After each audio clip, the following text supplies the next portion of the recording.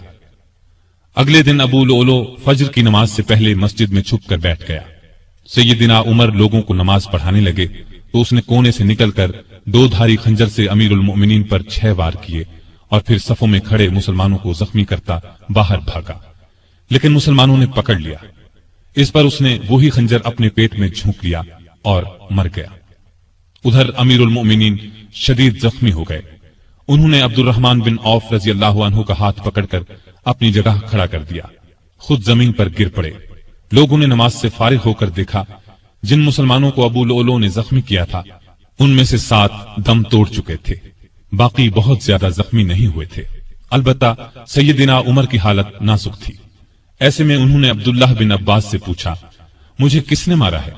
انہوں نے بتایا، مغیرہ بن شعبہ کے غلام ابو لؤلؤ نے۔ یہ سن کر فرمایا، اللہ کا شکر ہے، میری موت کسی ایسے شخص کے ہاتھ سے نہیں ہوئی جو اسلام کا دعویٰ کرتا ہو۔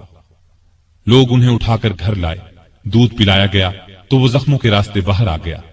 اب سب کو یقین ہو گیا کہ امیر المؤمنین کا آخری وقت آ پہنچا ہے۔ لوگ غم سے نڈھال ہو گئے، ان سے ملنے کے لیے آنے لگے۔ ایک نوجوان ایسے میں ملنے آیا، اس نے کہا، اے امیر المؤمنین، آپ اللہ کی بشارت سے خوش ہو جائیں۔ آپ ان اصحاب میں سے ہیں جو بہت پہلے اسلام لائے اور رسول اللہ کے ساتھی بنے۔ خلیفہ بنائے گئے تو آپ نے انصاف سے کام لیا، پھر آخر آپ کو شہادت نصیب ہو گئی۔ یہ سن کر سیدنا عمر نے فرمایا، اے بھتیجے، اللہ کرے یہ چیزیں میرے گناہوں کے برابر برابر ہی ہو جائیں، مجھے کوئی عذاب ہو نہ ثواب۔ مطلب ان کے کہنے کا یہ تھا کہ بس عذاب سے بچ جاؤں۔ وہ نوجوان واپس جانے لگا تو سیدنا عمر فاروق رضی اللہ عنہ کی نظر اس کی چادر پر پڑی جو زمین کو چھو رہی تھی۔ اس نازک حالت میں بھی انہیں شریعت کا اس قدر پاس تھا کہ فرمایا، اس نوجوان کو واپس بلاؤ۔ اسے واپس ان کے سامنے لایا گیا تو فرمایا، اے بھتیجے، اپنا تہبند اونچا باندھو، اس سے کپڑا بھی صاف رہے گا اور تمہارے رب کے نزدیک یہ پرہیزگاری کی بات بھی ہے۔ سیدنا ابن عباس رضی اللہ عنہ نے ان کا مرتبہ اور نیکیاں بیان کی تو فرمایا، اللہ کی قسم، اگر میرے پاس دنیا بھر کا سونا ہوتا تو اس سے پہلے کہ میں اللہ کے عذاب کو دیکھوں میں اسے اللہ کی راہ میں دے دیتا، یعنی عذاب کے خوف سے سارا سونا خیرات کر دیتا۔ اس کے بعد اپنے بیٹے عبداللہ کو بلایا، ان سے پوچھا کہ مجھ پر کتنا قرض ہے۔ انہوں نے حساب لگا کر بتایا 86,000 درہم۔ اس پر انہیں کچھ ہدایات دی۔ آخر میں فرمایا، اس قرض کو میری طرف سے ادا کر دینا۔ اس کے بعد فرمایا، ام المومنین عائشہ صدیقہ رضی اللہ تعالی عنہا کے پاس جاؤ اور کہو، عمر بن خطاب آپ کو سلام کہتا ہے اور اپنے 2 ساتھیوں یعنی نبی کریم صلی اللہ علیہ وسلم اور ابو بکر کے ساتھ دفن ہونے کی اجازت چاہتا ہے۔ عبداللہ بن عمر عائشہ صدیقہ کی خدمت میں حاضر ہوئے. وہ اس وقت سیدنا عمر کے صدمے میں رو رہی تھی. ان کا پیغام سن کر فرمایا، یہ جگہ میں نے اپنی قبر کے لیے رکھی تھی، لیکن اپنے آپ پر عمر کو ترجیح دیتی ہوں. سیدنا عبداللہ یہ جواب سن کر واپس آئے اور سیدنا عمر کو ان کا جواب بتایا. آپ نے اللہ کا شکر ادا کیا، پھر فرمایا، میں مر جاؤں تو میرا جنازہ اٹھا کر وہاں لے جانا اور انہیں سلام کر کے ایک بار پھر عرض کرنا، عمر بن خطاب اجازت طلب کرتا ہے. اگر اجازت دے دیں تو مجھے اندر لے جا کر دفن کر دینا، اور اگر انکار کر دیں تو عام مسلمانوں کے قبرستان میں دفن کر دینا. حالت جب زیادہ نازک ہو گئی تو فرمایا، خلافت کا حقدار عثمان، علی، زبیر، عبد الرحمن بن عوف اور سعد بن ابی وقاص رضی اللہ عنہم سے زیادہ کسی کو نہیں سمجھتا. رسول اللہ صلی اللہ علیہ وسلم بھی وفات تک ان سے خوش تھے. ان میں سے جسے خلیفہ چن لیا جائے اس کی اطاعت کرنا. پھر اپنے بعد ہونے والے خلیفہ کو وصیت کی کہ مہاجرین اور انصار سے اچھا سلوک کرنا. جو لوگ ہماری پناہ میں آ گئے ان کی جانوں اور مالوں کی حفاظت کرنا. ان سے کیے ہوئے ہر عہد کو پورا کرنا. آپ 27 ذی الحج 23 ہجری کو زخمی ہوئے. 3 دن بعد یکم محرم 24 ہجری کو وفات پائی اور شہادت کے درجے پر فائز ہوئے. اس وقت عمر 63 سال تھی. جنازہ چارپائی پر رکھا گیا تو چاروں طرف لوگ جمع ہو گئے. سیدنا علی رضی اللہ عنہ آئے تو فرمایا، اللہ آپ پر رحم فرمائے. آپ نے کوئی ایسا شخص نہیں چھوڑا کہ اللہ کے سامنے جانے کے لیے مجھے اس کے عمل آپ کے عمل سے زیادہ پسند ہو. اللہ کی قسم مجھے امید تھی کہ اللہ آپ کو آپ کے دونوں ساتھیوں کے ساتھ رکھے گا، اس لیے کہ میں اکثر رسول اللہ صلی اللہ علیہ وسلم کو اس طرح فرماتے ہوئے سنا کرتا تھا، میں گیا اور ابو بکر و عمر گئے، میں داخل ہوا اور ابو بکر و عمر داخل ہوئے، میں نکلا اور ابو بکر و عمر نکلے. جنازہ حضرت صہیب رضی اللہ عنہ نے پڑھایا. حضرت علی، عثمان، سعد بن ابی وقاص اور عبد الرحمن بن عوف رضی اللہ عنہم نے قبر میں میت کو اتارا اور اسلام کے اس بہت بڑے فرزند کو ہمیشہ کے لیے رسول اللہ صلی اللہ علیہ وسلم اور سیدنا ابو بکر رضی اللہ عنہ کا ساتھ نصیب ہو گیا ہے. سیدنا عمر رضی اللہ عنہ نے کئی شادیاں کی. ان سے 8 یا 9 لڑکے، 4 یا 5 لڑکیاں ہوئیں. مشہور بیویوں کے نام یہ ہیں: زینب بنت مزعون رضی اللہ عنہا، عاتقہ بنت زید رضی اللہ عنہا، ام حکیم بنت حارث رضی اللہ عنہا، ام کلثوم بنت علی رضی اللہ عنہا. اولاد میں سے حفصہ، عبداللہ، عبید اللہ اور عاصم رضی اللہ عنہم بہت مشہور ہیں. حفصہ رضی اللہ عنہا کو رسول اللہ صلی اللہ علیہ وسلم کی پاک بیویوں میں شامل ہونے کا شرف حاصل ہے. وہ ام المومنین کہلائی. آپ میں اللہ کا خوف انتہا کو پہنچا ہوا تھا. عبادت کا شوق بھی بے حد تھا. راتوں کو جاگ کر نفل پڑھا کرتے تھے. قرآن کریم کی جن آیات میں قیامت کا ذکر ہے ان کو پڑھتے وقت بہت روتے. تراویح کی نماز کو انہوں نے باجماعت کرایا. ان کے دور سے آج تک تراویح باجماعت ادا کی جاتی ہے. آپ میں بردباری حد درجے کی تھی. دوسروں کی نکتہ چینی کو صبر اور حوصلے سے برداشت کرتے تھے. آپ نے ایک وقت میں کبھی دسترخوان پر 2 سالن جمع نہ کیے. رسول اللہ صلی اللہ علیہ وسلم اور ابو بکر رضی اللہ عنہ کا بھی یہی معمول تھا. نبی کریم صلی اللہ علیہ وسلم سے آپ کو انتہا درجے کی محبت تھی. آپ صلی اللہ علیہ وسلم پر اپنی جان قربان کرنے کے لیے ہر دم تیار رہتے تھے.